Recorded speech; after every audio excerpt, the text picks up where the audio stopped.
I don't know what I'll write about once Bryce Harper and Manny Machado sign. They are going to sign eventually, right?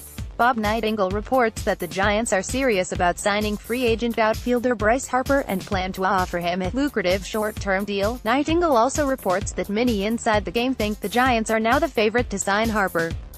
Dayn Perry gives 5 reasons why a Harper to San Francisco deal could happen. It seems a pretty similar situation to how Barry Bonds signed with the Giants in 1992. Of course, Harper's father didn't play for the Giants, which would be one big difference. But Nightengale does report that Harper wants to be on the West Coast and to train in Arizona, near his Las Vegas home. The White Sox have reportedly made an 8-year, $250 million offer to free agent Manny Machado. Michael Bowman is unlike what the Phillies traded to the Marlins for catcher J.T.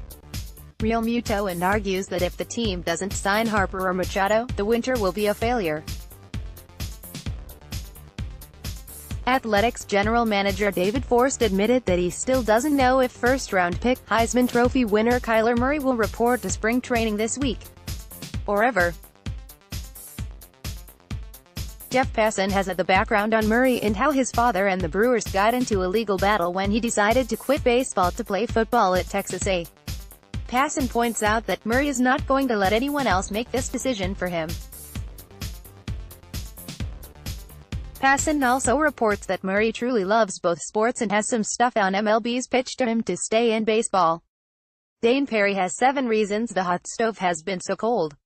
The Pirates have signed outfielder Melky Cabrera to a minor league deal.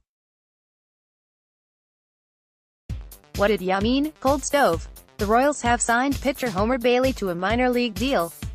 The Brewers signed infielder Brett Lawrie to a minor league deal. Lawrie hasn't played since 2016. Not even in the minors. The Mariners indicated that they intend to trade recently acquired DH Edwin Encarnacion. Free agent reliever Ryan Madson is said to be extremely picky about a new team and may sit out the 2019 season. Of course, at age 38, sitting out one season probably means sitting out all of them going forward. It probably won't be to a National League team since Commissioner Rob Manfred said that there would be no DH in the NL until at least 2022. Do you want to know what former 2-time MVP Dale Murphy thinks of the new proposed rule changes? The Athletic sub. REQ, of course you do. He hates the DH, although he does think it's inevitable. He says that doesn't mean he has to like it. It's reportedly down to the Cubs and Cardinals or the Mets and Nationals for the 2020 London series. So how do we feel about this? Congratulations to Team Panama, who won their first Caribbean World Series since 1950. Panama wasn't even supposed to be in the tournament and only got invited when they agreed to host after the unrest in Venezuela forced the tournament to move. That is indeed a Cinderella story. Matt Kelly notes that the 2 big projection systems, Fangraphs and Baseball Prospectus PECOTA, differ wildly in their projections on the Red Sox, Cubs and Brewers. As Cubs fans, you think Fangraphs is right and PECOTA is crap. Unless you're one of the Cubs fans who are always predicting doom and then it's the other way around. Marlins team president Michael Hill wants fans to give the team a chance. They lost 98 games last year and they just traded away their best player. So sure.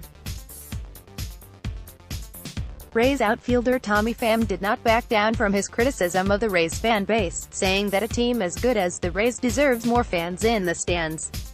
I can't argue with that. Pham did add that he does appreciate the fans that do show up, he just says that there aren't enough of them. Hayden A. over at Twinkie Town explains why it was important that MLB changed the name of the disabled list. The estate of Royals pitcher Yordano Ventura are still fighting with MLB for the $20 million left on his contract. As Mark Townsend explains, the situation is a lot more nuanced than that. Giants ace Madison Bumgarner told manager Bruce Bochy that if the Giants went with an opener in one of his starts, he'd leave the ballpark. The story of how Frank Robinson cried after pulling catcher Matt LeCroy in the middle of an inning was told in some of the tributes to Robinson last week. But Tim Brown finally got a hold of LeCroy and got his side of the story. LeCroy is a minor league manager himself now and said that he's really going to miss his former manager, whom he said really cared about people, even if he was more than a little gruff. Joe Posnanski weighs in on the whole "how would Babe Ruth do in today's game" argument. The Athletic sub. REQ, Posnanski makes a good argument that Ruth wouldn't know what to do in today's game and would be helpless. Although if he'd have grown up in the system, then of course he'd be a star. Frank Jackson has the story of pitchers who threw no-hitters in spring training. "I don't think we're going to see any more of those." Dexter Fowler's 5-year-old daughter Nia drew a picture of her dad. "Because I know that none of us can get enough of the Fowler family." Time for the music portion of our program. It was the Grammy Awards last night and Jennifer Lopez showed up in a fabulous dress, but I've got to say no one was better dressed than Alex Rodriguez in his psychedelic suit jacket. First time I've ever linked well. And finally, more music. Tigers broadcaster Kirk Gibson paid tribute to his good friend, and big Tigers fan, Alice Cooper by rewriting Cooper's iconic 1970 hit "I'm 18" into "I'm 70, you've got to watch this music video. And tomorrow will be a better day than today, Buster."